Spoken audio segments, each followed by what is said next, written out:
Okay, so today's episode is actually the first of a special series that we're doing, which is 5 ways that marketing ops can win over ... And we're focusing on departments or people in the organization. So today we're focusing on how you can win over sales.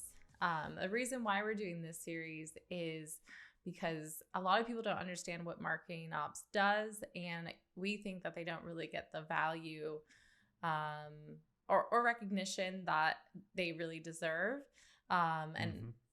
within the organization. And a reason is because, they can sometimes be a bit siloed, but they do have a lot of customers that they're helping across the organization. And the best marketing ops teams and leaders really work cross-functionally with those groups and deliver based on what their goals are. And so today we're focusing on 5 things that you can do to win over sales so they can be one of your champions inside the organization. So let's just get straight into it. So the first one, Charlie. Okay.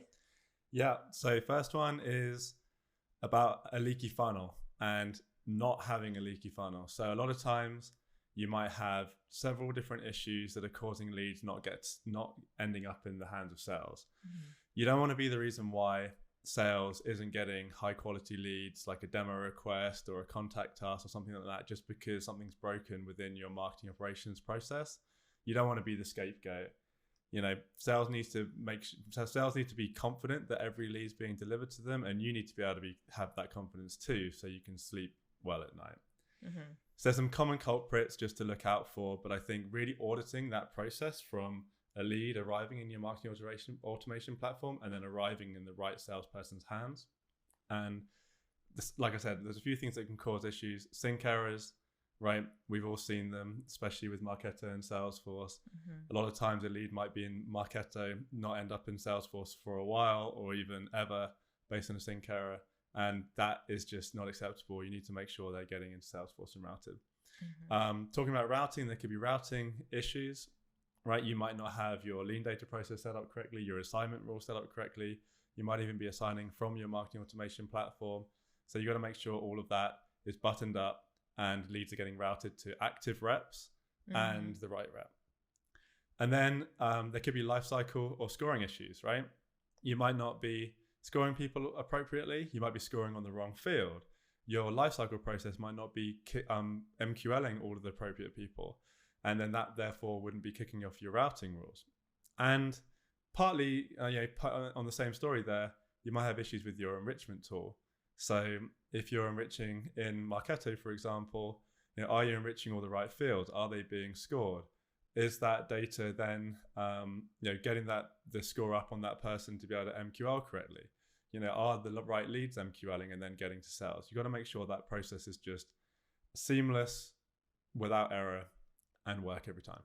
Yeah. And I think there's going to be cases where some things go wrong, but I think we want to aim for the majority of it going right. And these are foundational things. And before you even add on any crazy stuff, you need to get your foundations nailed down. That's really the basics for winning over sales, just making sure they get the people to follow up with. Yep. So on that note, the second thing that you can do is create a process for faster and better delivery of your leads to sales. And so, the first thing to do that, make sure you surface your best leads or hot leads and send them straight to sales. So really kind of identifying what those sources are, whether someone books a meeting on your website, through Drift, or requests a demo or contact us. You need to make sure that the time that it takes for that person to then MQL, get to a salesperson is fast and seamless. And then on top of that, the best way to do that is also to alert, because you want to think about also, sometimes salespeople are, out of town or sick. And so having an alerting system, but also having kind of a manager copied on those alerts sometimes too is great. But, making sure that it's actionable and giving them an alert. I think that Slack alerts are really good. Once you're sending over a bunch of email alerts, they just get kind of lost, and you're you have to rely on it even getting delivered to them. And then sales reps tend to just ignore them. So you don't want that to be the reason why leads don't get followed up with. And then, you could also just start that process right away for them. Like, automatically triggering them into an outreach or sales off sequence or cadence, so that they could just go in, complete the first step, but they know that every hot lead based on that source is going to end up into a place where they can easily follow up with them. Mm-hmm. Yeah, I think these first two are so important right now in a time where, economically there might be some issues that are causing lower lead volume to sales, like less people in market buying your product. So if that's the case, you can't miss an opportunity, right? And the last thing you want is marketing operations to be the reason why you missed an opportunity. Yeah. So the third one is make sure that once you've got that whole process nailed down, you need to make sure they've got the right data.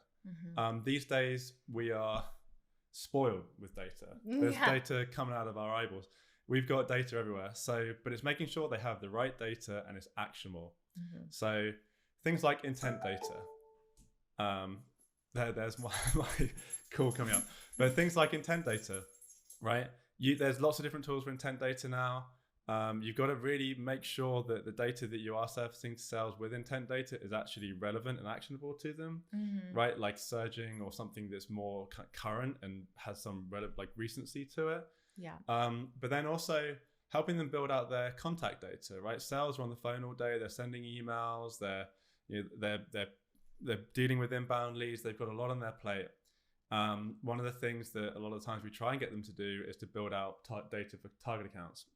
But you're going to be their best friend if you help them do that, right? Maybe you go into Zoom Info, maybe you go into whatever contact tool you have, find the target account data, get that in, help them build out those target accounts so you have persona coverage across all of the accounts for them.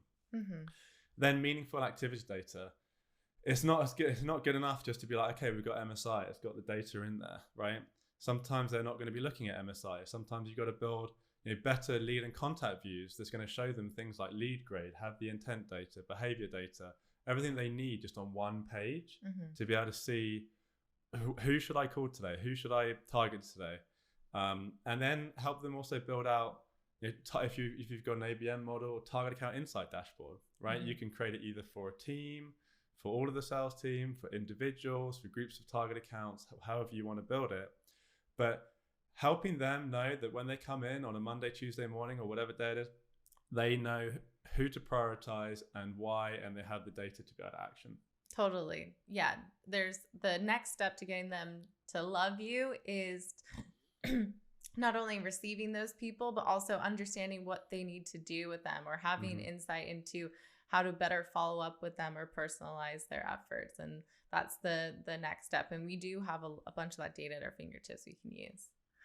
So fourth thing, this is pretty simple, give them the option to book directly with sales, with them. So there are tools that you can leverage for booking directly with sales, like a Calendly, Drift, Chili Piper, relatively low cost tools, but can make a world of a difference. Because right now, once a buyer wants to reach out to you, they pretty much have done a bunch of their research already, and so they're really interested in meeting. And so, limiting the back and forth of over email, or having to be the middleman to set up that meeting is so much better. And I think the drop-off rate they've even proven can be reduced that way. So yeah, gets rid of the lag time and really captures the people who are interested and gets the time onto their calendar without the runaround for both groups.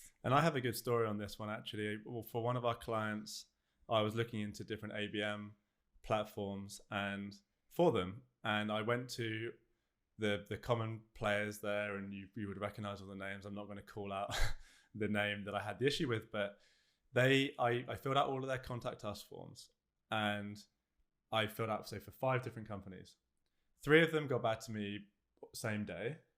One of them took a little bit longer, and one of them kind of never really got back to me, right? And I had a customer with their checkbook out, ready to buy one of these platforms. They needed it quick. Mm-hmm. And I think I even said that in the contact us form. So, but if I had the option to be able to book time with the rep, I would have been able to just book time with the rep, had a great experience, had that call, and then maybe that company would have potentially won that business. But because I had that bad experience, we could just completely wrote them off. Mm-hmm. It's like, well, if they can't even get back to us, then what kind of support are we going to get through the sales process? What kind of support are we going to get when we implement? So yeah, you've got to make people, if people are interested, you need to have a frictionless system to deal with it. Totally. And if people want to talk to you and you see maybe a title that doesn't fit your normal buyer, still give them some time to figure out why they want to meet with them. Like, even if it's a consultant, it might be someone looking on some other, group's behalf, like that scenario. So really making sure that, you're giving those people the time of day if they're saying they want to talk to you. Yep.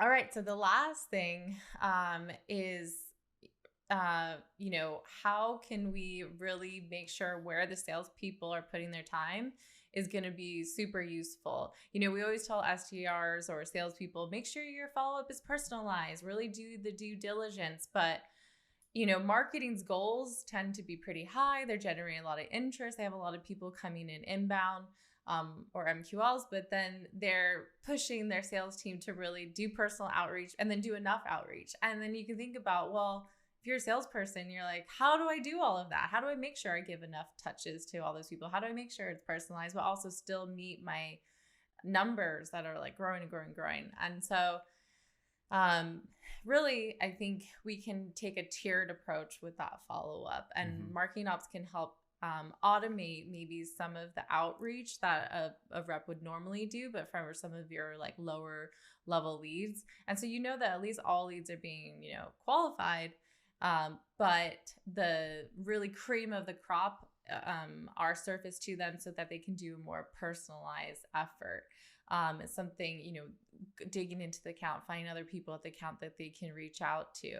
And this will, give them the freedom to do that, but still know that, okay, well, at least I have all these other inbound leads that are at least being followed up with on my behalf. And you can automate that through outreach or sales off sequences using Conversica.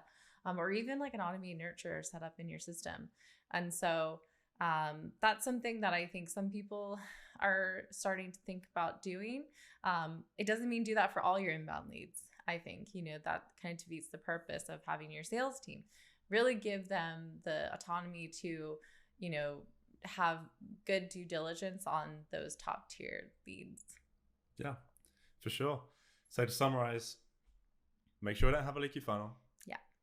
Faster/better delivery to sales, actionable data, not just, too much data, too little data, actionable quality and enough data. Being able to book direct with sales and an automated sales engagement for lower tier leads. Yep. There are 5 things you can do to be sales best friend. Yeah. Tune next time. I think for the next one, we're going to do how to win over your CMO. Yeah. We've got others along the lines, how to win over the customer marketing team, the field marketing team. If you have any other ideas on how to win over series, then just let us know. Yeah. Have a good one. See you next time. Thanks for listening.